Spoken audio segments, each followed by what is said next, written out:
오늘도 당신 마음, 작가 윤창섭이 다채움으로 채워드립니다. 마음 치유소. 오늘 마음이 조금 힘들었나요? 자존감이 무너졌을 때, 아무에게도 말하지 못했을 때, 우리는 혼자가 아닙니다. 이곳은 마음을 다독이는 공간입니다. 비교, 외로움, 상처, 그 감정을 천천히 풀어냅니다. 마음 치유소. 오늘도 당신 곁에 있습니다.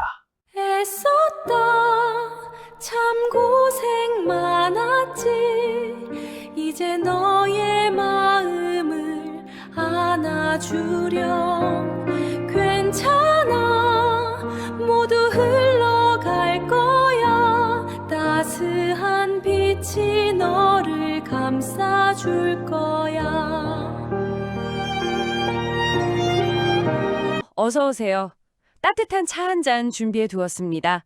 편안하게 마주 앉아서 다정하게 이야기 나누는 기분으로 오늘 시작해 볼까요? 네, 참 마음이 편안해지는 공간이네요. 초대해 주셔서 진심으로 감사합니다.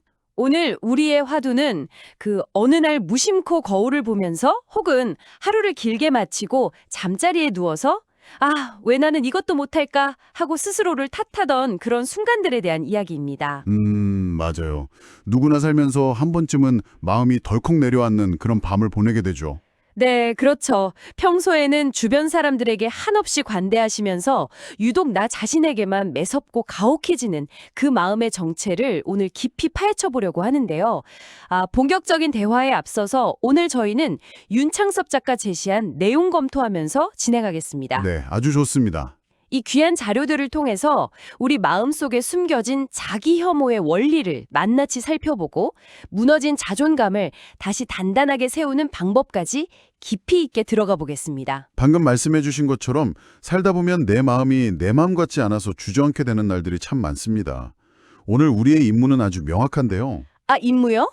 네, 우리가 스스로를 미워할 때 도대체 뇌와 마음속 깊은 곳에서는 어떤 일들이 벌어지고 있는지 그 심리적인 메커니즘을 아주 차분하고 또 상세하게 들여다볼 겁니다.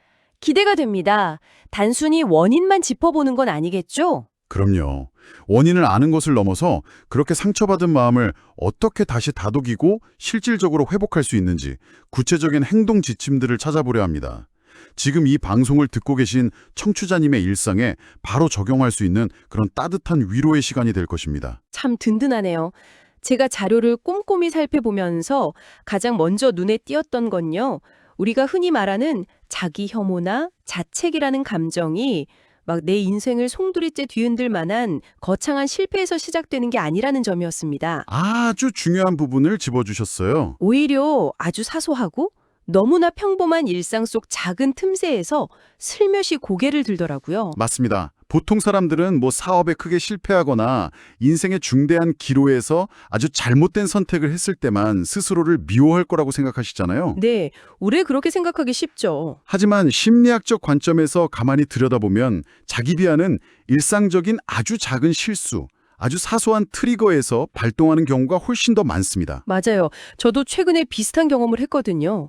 오랜만에 만난 정말 친한 지인인데 반갑게 인사를 딱 건네려다가 갑자기 그분의 이름이 입가에서만 맴돌고 도무지 기억이 안 나는 겁니다. 아이고, 그럴 때 참 식은땀이 나죠. 속으로 얼마나 당황했는지 몰라요. 또 이런 예도 있을 수 있겠죠. 청취자님들도 공감하실 텐데 오랜만에 타지에 사는 자녀들이 집에 온다고 해서 아침 일찍부터 정성껏 장을 보고요. 네, 평소 아이들이 좋아하던 찌개를 보글보글 끓이시다가 그렇죠. 그런데 잠깐 다른 집안일을 하시거나 깜빡하시는 바람에 그 귀한 찌개를 새까맣게 태워버리신 겁니다. 정말 속상한 순간이네요. 솔직히 찌개 좀 태우면 어떻습니까?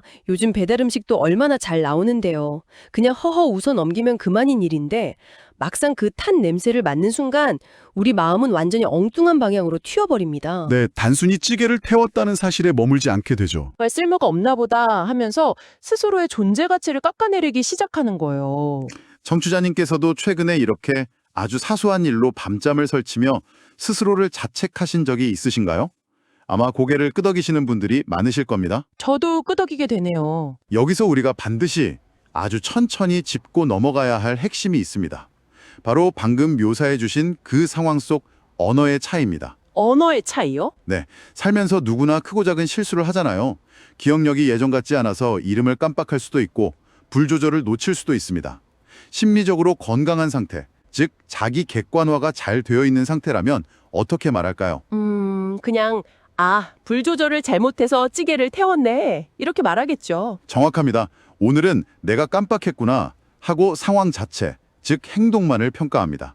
이걸 심리학에서는 행동에 대한 귀인이라고 하는데요. 반면에 자기 혐오의 스위치가 켜지면 말이 완전히 달라집니다. 나는 왜 이 모양일까? 이렇게 되는 거군요. 네, 나는 정말 구제불능인 인간이야 라며 자신의 존재 자체를 통째로 부정해버리는 거죠. 행동에 대한 평가와 존재에 대한 부정, 이 두 가지가 완전히 다른 차원의 이야기라는 게 이제 확 와닿습니다. 그렇습니다. 행동을 평가하는 것은 아주 희망적입니다. 다음에 그 행동을 수정하면 그만이거든요. 내일은 불을 약하게 줄이거나 휴대폰으로 타이머를 맞추면 되니까요. 고칠 수 있으니까요. 하지만 내 존재 자체를 부정하는 순간 문제를 해결할 수 있는 동력 자체가 완전히 사라져버립니다. 내 존재가 잘못되었다고 굳게 믿어버리는데 어떻게 다음 행동을 고치겠습니까?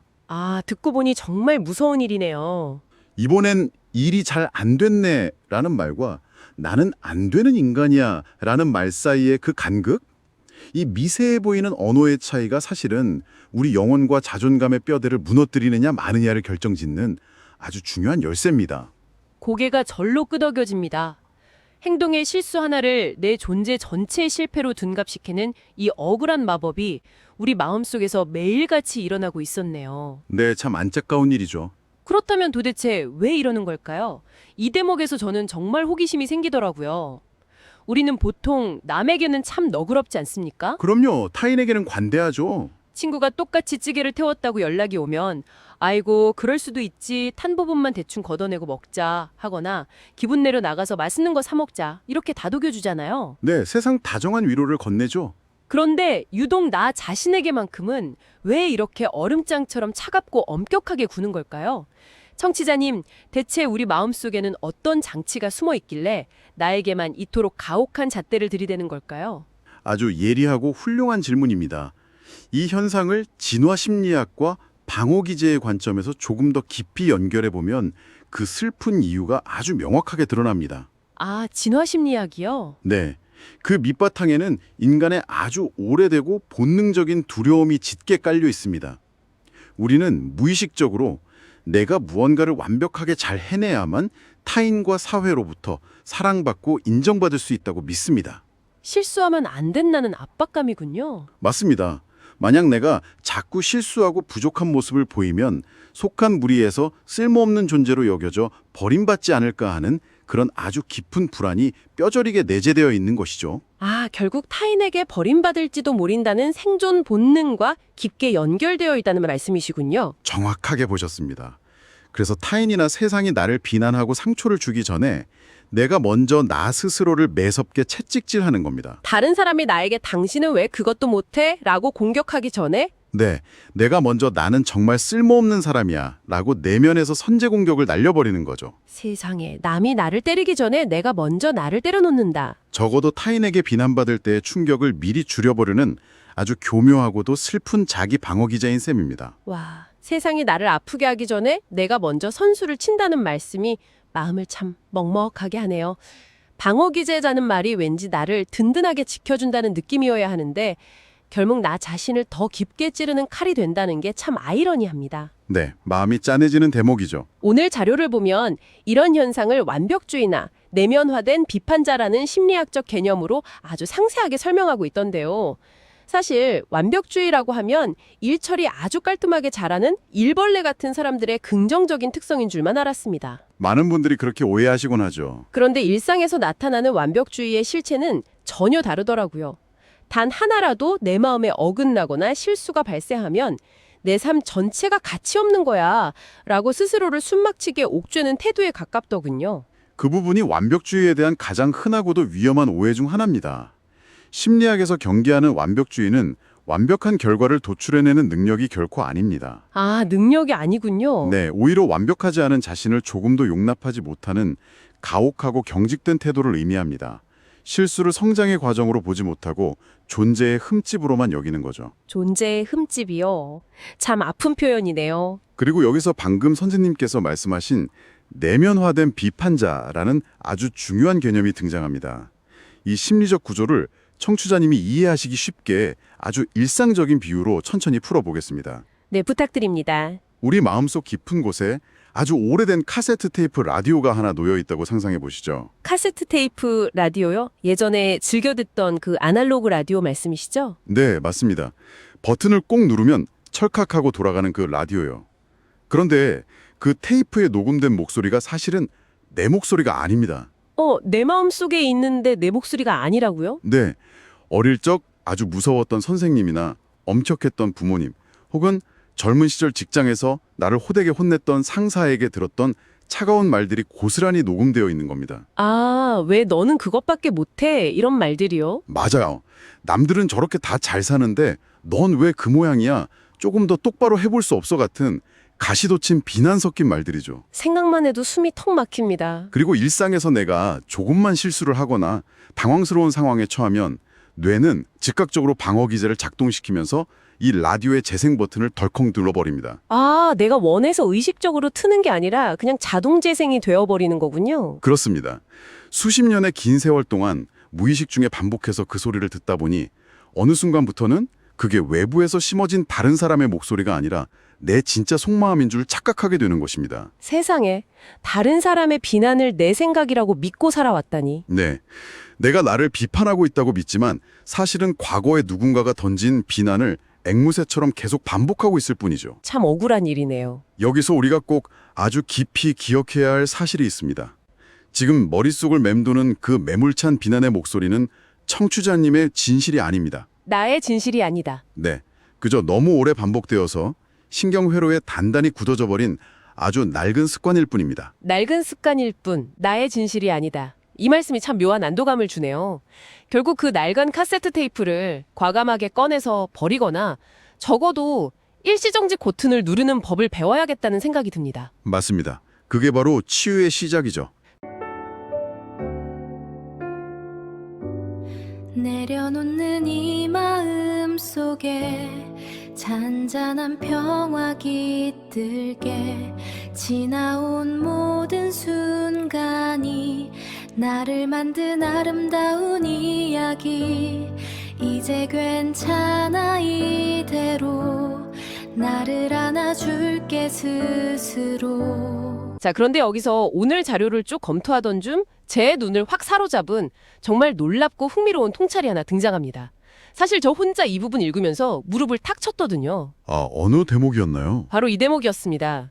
지금 당신 스스로가 너무 싫어지고 자책감이 든다면 그것은 역설적이게도 당신이 더 나아지고 싶기 때문이다. 아, 정말 아름다운 문장이죠. 네, 이 말이 가지고 있는 무게감이 대단합니다. 내가 나를 미워한다는 게 내가 망가졌거나 삐뚤어졌다는 뜻이 아니라 사실은 내가 내 삶을 얼마나 아끼고 있는지 보여주는 증거라는 거잖아요. 이 지점이 바로 오늘 우리 깊은 대화의 가장 중요한 전환점입니다. 자기 혐오를 완전히 다르게 아주 따뜻한 시선으로 볼 수 있는 열쇠가 되죠. 네, 시선이 확 바뀌는 느낌이 들었어요. 우리는 여기서 아주 근원적인 질문 하나를 마주하게 됩니다. 자기 자신에게 실망한다는 것의 진짜 심리학적 의미가 무엇일까요? 삶을 완전히 놔버린 사람, 자신에 대한 모든 기대를 저버린 사람은 결단코 자기 자신을 미워하거나 자책하지 않습니다. 그렇죠. 아예 관심조차 없겠죠. 화를 낼 에너지조차 없을 테니까요. 맞습니다. 심리학에서는 사랑의 반대말을 미움이 아니라 무관심이라고 하죠. 자신에 대한 태도도 이와 똑같습니다. 아무런 기대가 없으면 실망도 없습니다. 기대가 없으면 실망도 없다. 오늘 이 방송을 들으시며 지나온 날들의 실수나 부족했던 모습 때문에 스스로에게 깊이 실망하고 자책하고 계신 청취자님이 있다면 역설적으로 그것은 청취자님의 마음 깊은 곳에 아주 강력한 삶의 의지가 살아있다는 뜻입니다. 삶의 의지요? 네, 나는 아직 내 삶을 더 아름답게 가꾸고 싶다. 내가 사랑하는 가족과 사람들에게 더 좋은 사람이 되고 싶다. 이대로 주저앉고 싶지 않다.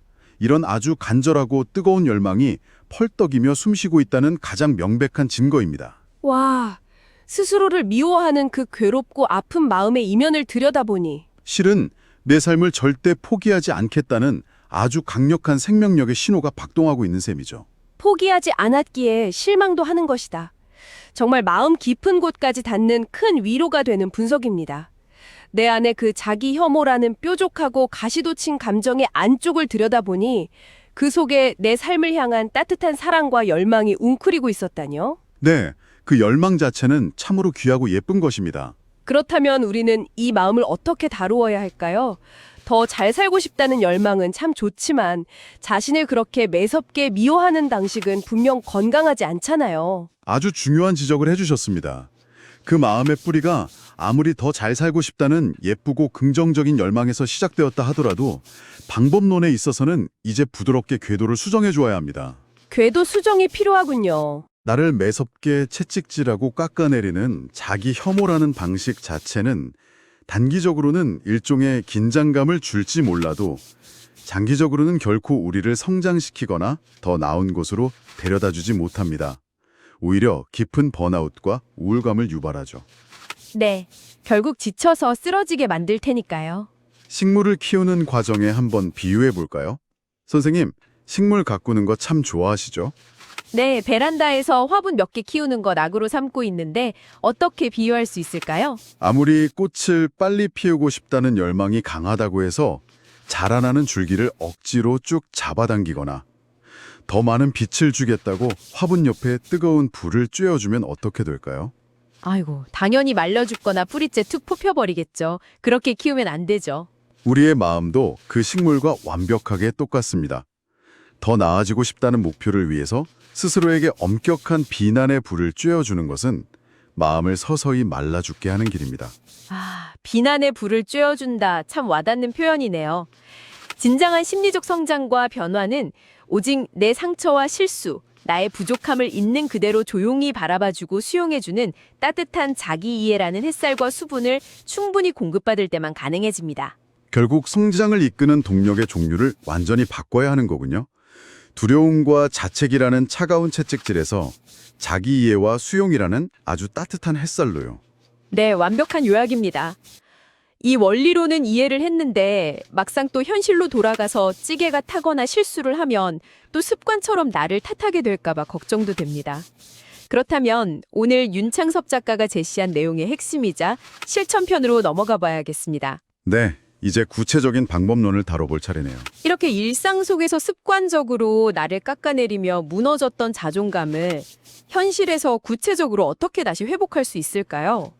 자료를 보니까 당장 내일 아침부터 우리가 일상에서 시도해 볼 수 있는 아주 현실적이고 체계적인 3단계 처방전이 담겨져 있었습니다. 네, 심리학적 통찰을 일생의 구체적인 행동으로 옮기는 아주 중요한 단계입니다. 자존감 회복을 위한 첫 번째 단계는 바로 나의 언어 습관을 바꾸는 것입니다. 언어 습관 바꾸기. 앞서 우리가 상황을 평가할 때 행동과 존재를 명확히 분리해야 한다고 말씀드렸죠. 바로 그 연습을 일상에 도입하는 겁니다. 아, 머리로만 아는 게 아니라 입 밖으로 내는 거군요. 네, 무언가 실수를 했을 때 속에서 아유, 난 왜 이 모양일까? 왜 이것밖에 안 될까? 라는 내면의 비판자 목소리가 들리려 하면 의식적으로 잠깐 멈추는 겁니다.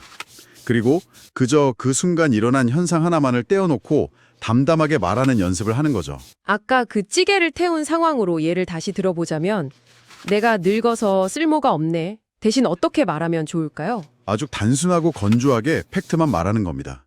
아, 내가 다른 일을 하느라 찌개 불 끄는 걸 깜빡해서 찌개가 탔구나.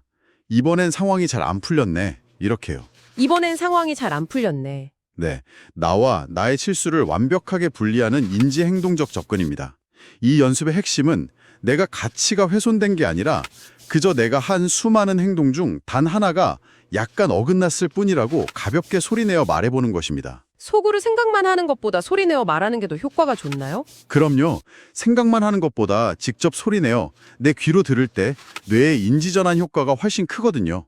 이것이 바로 상처받은 뇌 회로를 다시 쓰는 치유의 첫걸음입니다. 이번엔 일이 잘 안 풀렸네. 이 짧은 문장 하나가 참 마법 같은 힘을 가졌네요. 내 존재가 아닌 행동만 딱 떼어내서 보기. 청취자님도 일상에서 작은 실수를 하셨을 때 자책감이 밀려오면 잊지 말고 꼭 한번 소리내어 읊조려 보셨으면 좋겠습니다. 자, 이어서 두 번째 단계는 어떻게 되나요? 두 번째 단계는 실수에 대한 나의 기록 방식을 완전히 바꾸는 겁니다. 기록 방식이요? 보통 우리는 실수를 지워버리고 싶은 부끄러운 주홍글씨나 내 정체성에 영원히 달라붙는 꼬리표로 여기는 경향이 있습니다. 하지만 건강한 자기 이해를 위해서는 이 실수를 긴 인생이라는 여정에서 획득한 하나의 경험이자 소중한 데이터로 다시 기록해야 합니다. 경험과 데이터라. 이 부분은 제가 자료를 보면서 떠오른 비유가 하나 있습니다. 이른바 조약돌 비유인데요. 오, 조약돌 비유요? 어떤 내용인지 들어볼 수 있을까요? 우리가 아주 험한 산길을 걷다가 툭 튀어나온 돌부리에 걸려 넘어졌다고 쳐보겠습니다. 넘어졌으니 무릎도 까졌을 거고 남들이 봤을까 봐 얼굴도 막 화끈거리겠죠. 네, 무척 당황스럽고 아프죠. 보통의 자기 혐오 상태라면 아유, 나는 왜 맨날 넘어지냐, 나는 걷는 것조차 제대로 못하는 바보야 라며 그 자리에서 털썩 주저앉아 울기만 합니다. 맞아요. 자신을 비난하느라 일어나질 못하죠. 하지만 이 두 번째 단계의 방식은 다릅니다. 아픔을 툭툭 털고 일어나면서 내가 걸려 넘어진 그 작은 조약돌을 주머니에 쏙 챙겨 놓는 겁니다. 아, 돌을 챙긴다고요? 네. 그리고 이렇게 생각하는 거죠. 아하, 다음부터 이런 흙길을 걸을 때는 요런 모양의 돌을 특별히 조심해야겠구나. 오늘 좋은 거 하나 배웠네. 하고 말이죠. 이야, 정말 멋진 비유입니다. 실수는 나의 못남을 영원히 증명하는 낙인이 아니라 앞으로 남은 긴 삶을 조금 더 지혜롭고 안전하게 살아가기 위해 길에서 주워 올린 귀한 조약돌 같은 것이 아닐까요? 아주 훌륭한 통찰과 비유를 해주셨습니다. 심리학에서 말하는 인지 재구성 과정을 일상적인 언어로 너무나 완벽하게 설명해 주셨어요. 감사합니다. 실수를 정체성이 아니라 데이터로 기록한다는 것은 결국 내 삶에 실수할 수 있는 넉넉한 여백과 관대함을 스스로 만들어준다는 깊은 의미이기도 합니다. 자, 그럼 이제 가장 기대되는 마지막 단계가 남았네요. 앞선 두 단계를 거쳐서 최종적으로 우리 마음을 아주 단단하게 다져줄 세 번째 처방은 무엇입니까? 네, 대망의 세 번째 단계이자 어쩌면 우리가 평생에 걸쳐 매일매일 연습해야 할 가장 중요한 태도입니다. 평생의 연습이요. 바로 자기 연민 연습하기입니다. 이걸 다른 말로 표현하면 나 자신에게 세상에서 가장 다정하고 좋은 친구가 되어주기라고 할 수 있습니다. 나 자신에게 가장 좋은 친구 되어주기. 참 따뜻한 말이네요. 이 연습을 위해서 청취자님께 질문을 하나 조용히 드려보고 싶습니다. 청취자님이 평생을 함께하며 정말로 아끼고 사랑하는 오랜 친구분, 혹은 눈에 넣어도 아프지 않을 만큼 끔찍이 사랑하는 예쁜 손주가 있다고 가만히 상상해 보세요. 네, 사랑하는 손주요? 그 소중한 사람이 청취자님과 똑같은 실수를 저지르고 찾아와서 고개를 푹 숙인 채 눈물을 뚝뚝 흘리며 할머니, 할아버지 나는 왜 이렇게 바보 같을까 하고 자책하고 있다면 청취자님은 그 아이에게 뭐라고 말씀하시겠습니까? 아, 그래, 넌 진짜 바보, 구제불능이야, 찌개 하나도 못 끓이냐 라고 같이 비난하시겠습니까? 어이구, 상상만 해도 제 마음이 다 철렁하고 눈물이 날 것 같네요. 절대 그러지 않겠죠. 아마 바로 다가가서 덥석 안아주면서 등을 따뜻하게 토닥일 겁니다. 네, 당연히 그러시겠죠. 괜찮아. 사람이 살다 보면 당연히 그럴 수도 있지. 네가 평소에 얼마나 열심히 노력하고 애썼는지 내가 옆에서 다 지켜봤는데 그거 하나 실수했다고 네가 못난 사람이 되는 건 절대 아니야. 넌 여전히 나한테 세상에서 제일 멋지고 귀한 사람이야. 기운 내라. 아마 제가 아는 세상에서 가장 따뜻하고 좋은 말들을 총동원해서 다독여주지 않을까요? 바로 그겁니다. 우리가 남에게, 특히 내가 사랑하는 타인에게 건네는 그 무한한 관용과 따뜻한 위로, 그 객관적이면서도 다정한 시선을 단 한 번만이라도 남이 아닌 나 자신을 향해 똑같이 보내달라는 간곡한 당부입니다. 아, 타인에게 주었던 그 다정함을 나에게로. 자존감이라는 아름다운 꽃은 단 하나의 결점이나 오점도 허락되지 않는 완벽함이라는 차가운 무균실에서는 절대 피어날 수 없습니다. 완벽함의 무균실이 아니군요. 오히려 내가 저지른 실수, 나의 부끄러움, 나의 모자라고 서툰 모습까지도 온전히 인정하고 따뜻하게 감싸 안아주는 그런 넉넉하고 푹신한 흙 위에서만 튼튼하게 뿌리를 내리고 자라날 수 있습니다. 내 안에서 불안해하며 웅크려 울고 있는 어린아이를 안아주듯 스스로의 어깨를 다독여 주셔야 합니다. 자존감은 완벽함이라는 무균실이 아니라 실수를 보듬는 넉넉한 흙에서 자라는 것이다. 이 말씀이 오늘 대화의 모든 것을 관통하는 듯합니다.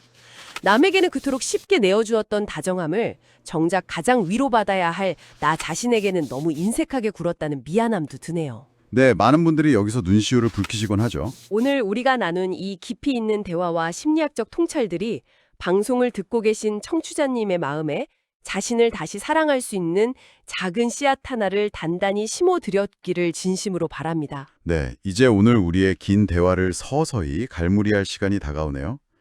오늘 이 자료와 대화의 여정이 우리에게 마지막으로 던지는 아주 근원적인 질문 하나를 청취자님과 저 자신의 마음에 가만히 올려놓고 싶습니다. 어떤 질문일까요? 오늘 밤이 깊어 고요해질 때 혹은 앞으로 살아가시며 혹시 또다시 스스로가 못나 보이고 한없이 미워지려 할 때 이 질문을 스스로에게 조용히 던져보십시오.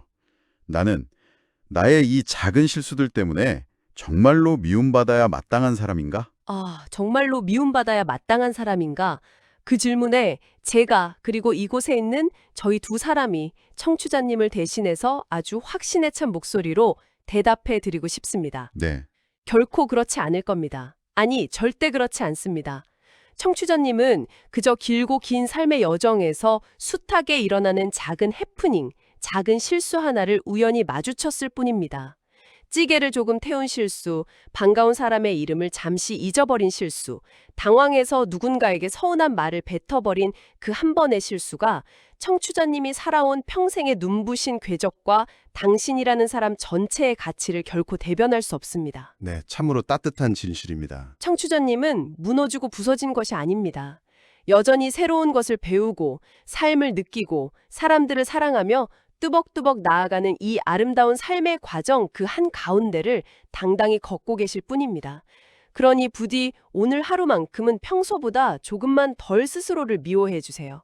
그리고 오늘은 아주 조금만 더 당신 자신의 다정한 편이 되어주세요. 맞습니다. 오늘 밤은 꼭 나 자신의 가장 든든하고 따뜻한 아군이 되어주는 밤이 되기를 저도 진심으로 바랍니다. 마지막으로 오늘 대화를 마치며 청취자님과 꼭 나누고 싶은 새로운 생각의 씨앗이 하나 있습니다. 네, 들려주시죠. 오늘 밤 내가 내 못난 모습과 작은 실수를 너그럽게 안아주고 용서해내는 경험을 한다면 과연 우리 삶엔 어떤 변화가 찾아올까요? 그 자기 연민의 따뜻함이 내 안에 차곡차곡 쌓이고 나면 내일 아침 내 눈에 넣어도 아프지 않을 손주들이 실수로 물컵을 엎지르거나 내가 사랑하는 가족이 어떤 큰 실수를 하고 잔뜩 주눅들어 있을 때 우리가 그들을 품어 안아줄 수 있는 위로의 풍도 몰라보게 훨씬 더 넓어지고 단단해져 있지 않을까요? 정말 아름다운 확장이네요. 결국 나 자신을 향한 이 다정하고도 너그러운 이해와 용서가 어쩌면 내가 그토록 아끼고 사랑하는 내 가족과 내 주변 사람들을 지켜내는 가장 크고 위대한 힘이 될지도 모릅니다. 나와의 화해가 곧 세상과의 화해로 이어지는 것이죠. 네, 나의 내면이 평화로워야 내 소중한 사람들에게도 그 평화가 흘러갈 수 있으니까요. 오늘 긴 시간 동안 저희의 깊은 대화에 귀 기울여 주시고 마음을 열어 함께 해주신 청취자님께 진심으로 깊은 감사를 드립니다. 내일 아침에 눈을 뜨고 거울을 보실 때는 그 속에 나를 향해 아주 살짝 따뜻한 미소 한번 지어주는 여유로운 하루가 되기를 진심으로 응원합니다. 다음 시간엔 더 깊은 이야기로 찾아뵙겠습니다. 구독과 좋아요 잊지 마세요. 네, 자신에게 가장 친절한 하루 보내시길 바랍니다. 마음속에 단단한 온기를 가득 채우시고 평안한 밤 보내시길 바라며 저희는 다음번에도 깊고 흥미로운 지식과 통찰을 한가득 안고 이 자리에서 기다리고 있겠습니다. 평안하십시오. 전도사의 역사비사와 다채움의 마음 치유소를 구독과 좋아요 많이 해주세요. 오늘 하루도 애썼어 수고했어 정말 따스한 빛이 감싸네 괜찮아 오늘도 괜찮아